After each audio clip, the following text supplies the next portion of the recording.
Hello students. जब हम प्रमाप विचलन की गणना अखंडित श्रेणी में करने जाते हैं, अखंडित श्रेणी यानी कि कंटिन्यूस सीरीज, जहां पर हमारे पास ग्रुप डेटा दे रखा होता है, तो बेसिकली यहां पर देखिए, अगर 10-10, 20-20, 50-50 के गैप में डेटा दे रखा है, तो सबसे अच्छा ये रहेगा कि प्रमाप विचलन निकालने के लिए हम जिस मेथड का प्रयोग करिए वो मेथड हमारा पद विचलन विधि का होना चाहिए। पद विचलन विधि। अब ऐसा क्यों? क्योंकि पद विचलन विधि से प्रमाप विचलन निकालना आसान हो जाता है, डेटा छोटा हो जाता है, कैलकुलेशन इजी होता है। जब हम प्रमाप विचलन की गणना पद विचलन विधि से करने जाएंगे तो यहाँ पर जो फार्मूला होता है वो होता है sigma equal to under root summation F D dash square upon summation F minus bracket summation F D dash X upon summation F का होल स्क्वायर।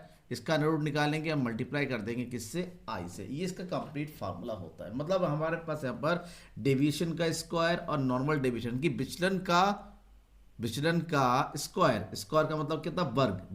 विचलन का वर्ग निकालना है और खाली विचलन का निकालना, इन दोनों का समेसन करके उसका वर्गमूल निकालेंगे, जो भी आएगा हमें आई से गुणा कर देना है, तब जाके हम प्रमाप विचलन कैलकुलेट कर सकते हैं। अब इस विधि का प्रयोग कैसे करेंगे? जैसे कि क्वेश्चन दे रखा है, निम्नांकित श्रेणी में प्रमाप विचलन की गणना कीजिए। हमें निकालना है स्टैंडर्ड डेविएशन। जब हर अंक दे रखा है 0, 10, 10 से 20, 20 से 30, इस पूरे अंक को कैलकुलेट करने के लिए हमें सबसे पहले यहाँ पर डेविएशन निकालने का डी, और जो डी निकालने का तरीका वो होता है एक्स माइनस ए, क्योंकि यहाँ पर हम एक्चुअल मीन का यूज़ नहीं करेंगे, हम यहाँ पर कल्पित माध्य का प्रयोग करेंगे। और ए से देगा डी, और डी निकालने के बाद फिर डी डैश निकालने का फॉर्मूला हो जाएगा डी अपॉन आई, और यहाँ पर आई होगा 10, क्योंकि सब में देखिए 10-10 का गैप है। चलिए लेट्स शुरू करते हैं क्वेश्चन को सॉल्व करने के लिए। टेबल कंप्लीट करते हैं। टेबल में पहले हमारे पास एफ, एफ का टोटल कर दीजिए, तो यहाँ से मिलेगा हमें समेसन एफ। सबको जोड़ेंगे, कितना हो गया? 5 5 10, 5 15, 5 20 का सिफर हासिल 2 3 4 5 6 7 8 9 10, ये हो गया 100। समेसन एफ 100 हो गया। अब जैसे निकालते हैं तो नेक्स्ट स्टेप में हमें निकालना है एक्स। एक्स का मतलब होता है मिड वैल्यू, मिड वैल्यू की माध्यमूल। माध्यमूल किसका? मार्क्स का, यानी कि क्लास इंटरवल का। तो 0 और 10 का माध्यमूल कितना होता है? 5। 10 और 20 का कितना होता है? 15। अगर आपको माध्यमूल निकालना नहीं आता तो आपको क्या करना है, इसका L1 लोअर वाला और अपर वाला, यानी कि निचला और ऊपर वाला, दोनों को ऐड कर देना, 2 से डिवाइड कर देना, आ जाएगा। सब में 10-10 का डिफरेंस है, तो माध्य मूल भी 10-10 के डिफरेंस में हमारा आता चला जाएगा। यहाँ पर हमें कोई अलग से कैलकुलेट करने की कोई ज़रूरत नहीं है। बस ये देखना कि क्लास इंटरवल हमारे पास 10-10 के इंटरवल में ही है या नहीं है, सब में सेम ही है। तो यहाँ पर उसी 10-10 के इंटरवल पे नंबर को लिखते चलिए। ये आ गया। जैसी एक्स आ जाएगा, अब हमारा नेक्स्ट निकालना है डी एक्स, पदों का विचलन, इसको बोलते हैं पदों का विचलन निकालना है। तो D x, deviation of x, और डी एक्स निकालने के लिए हम क्या करते हैं, जो एक्स होता है मध्यमूल, उसमें से हम उसके एक कल्पित माध्य निकाल के उसमें से माइनस कर देंगे। तो कल्पित माध्य इसके बिल्कुल बीच का पद, जो बिल्कुल मिड में होगा। बेसिकली मिड में कौन है? यहाँ पर देखिए 35 हमारा मिड का आइटम है, ए होगा। तो एक्स में से 35 को माइनस करते चलेंगे, यानी 5 में से 35 माइनस कर देंगे। 5 में से 35 माइनस का 30, 15 में से 35 माइनस का 20, 25 में से 35 माइनस का 10, ये हो गया 0, फिर हो गया 10, 20 और 30। ऐसा इसलिए आया क्योंकि सब देखिए क्रम से है। जैसे dx आ जाएगा, जो नेक्स्ट स्टेप में हमें क्या निकालना है? नेक्स्ट स्टेप में हमें निकालना है d डैश एक्स, और d डैश निकालने के लिए dx में इसको हम i से डिवाइड कर देंगे। i का मतलब क्लास इंटरवल, यानी कि इन दोनों के बीच में लोअर और अपर के बीच का डिफरेंस, कि कितना हो गया? 10। तो i बराबर कितना हो गया? 10। तो 10 से भाग कर देंगे किसको? dx को, पदों के विचलन को। तो 30 को 10 से भाग कर देंगे, ये हो जाएगा माइनस का 30, ये हो जाएगा माइनस का 2, माइनस का 1, 0, 1, 2 और 3। जैसे dx आ जाएगा, इसके बाद हम नेक्स्ट स्टेप करेंगे, और नेक्स्ट स्टेप में क्या आ जाएगा, हमें करना है इसको f से मल्टीप्लाई। तो हमारे पास आ जाएगा एफ डी डैश एक्स, क्योंकि फार्मूले में एफ डी डैश एक्स चाहिए। गुणा कर दीजिए, 10 दिया 30 माइनस का 30, फिर होगा 15 दूनी 30 माइनस का 30, ये हो गया 25 एकम 25 माइनस का 25, 25 0 का 0, 10 एकम 10, 10 दूनी 20 और 5 दिया 15, ये हो गया हमारा एफ डी डैश एक्स आ गया। अब इसको टोटल करेंगे। टोटल करने के लिए माइनस वाला अलग है और ये प्लस वाला अलग है। माइनस वाला कितना हो गया? 30 30 60, ये हो गया 85 माइनस का, और ये हो गया प्लस का कितना हो? ये हो गया 35, 10 45, माइनस कर देंगे 0 4, ये हो गया माइनस का 40 हमारे पास बचा हुआ है। Summation F D dash x कितना हो जाएगा, माइनस का 40 हो गया कंप्लीट। अब इसके बाद हमें क्या करना है, एक स्टेप और करना पड़ेगा। फिर इसको साफ कर लेते हैं। हमारे पास एक स्टेप और बढ़ाने के लिए हमें एक टेबल और चाहिए, एक टेबल हम साथ में बढ़ा लेते हैं। यहाँ पर ही हो गया। हमें क्या चाहिए, हमें चाहिए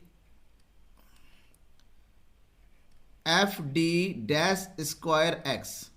हमें डेविएशन का स्क्वायर चाहिए, वर्ग चाहिए। उसके लिए हमें जो भी डी डैश एक्स इसका स्क्वायर करना है, इसका स्क्वायर करेंगे, यहाँ पर हो जाएगा डी डैश स्क्वायर एक्स। तो डी डैश एक्स कितना होगा, माइनस की 3 का स्क्वायर करेंगे कितना हो जाएगा 9, 2 का स्क्वायर हो जाएगा 4, इधर हो जाएगा 1 0 1, 2 का स्क्वायर 4 और 3 का स्क्वायर 9, ये हो गया। अब हमें इसकी गुणा करनी है दोबारा एफ के साथ, एफ और डी स्क्वायर के साथ। तो एफ और डी स्क्वायर करेंगे, 10 और 9 की गुणा करेंगे कितना हो जाएगा 90, 15 चौके 60, 25 एकम 25, 25 जीरो का 0, 10 एकम 10, 10 चौके 40 और 5 नीम 45। इन सबको जोड़ने का काम है। 5 और 5 10, 9 और 1 10 से 16, 16 और 2 18, 18 1 19, 19 और 4 23 और 4 23 और 4 कितना होता है 37, यू सॉरी 23 और 4 27, 270 हो गया। मतलब साफ है, फार्मूले में क्या का चाहिए, summation F D square x की वैल्यू चाहिए होता, वो मिल गया 270। Summation F D dash x चाहिए, वो मिल गया हमारे पास माइनस का 40। समेसन एफ चाहिए, वो हमारे पास कितना है, समेसन एफ यानी कि 100, और हमें आई चाहिए, आई भी कितना है 10। इन सब की वैल्यू को फार्मूले में रखिए, स्टैंडर्ड डेविएशन कैलकुलेट हो जाएगा। दैट मीन्स फार्मूला दोबारा लिखते हैं, जब भी क्वेश्चन करेंगे फार्मूला जरूर लिखेंगे।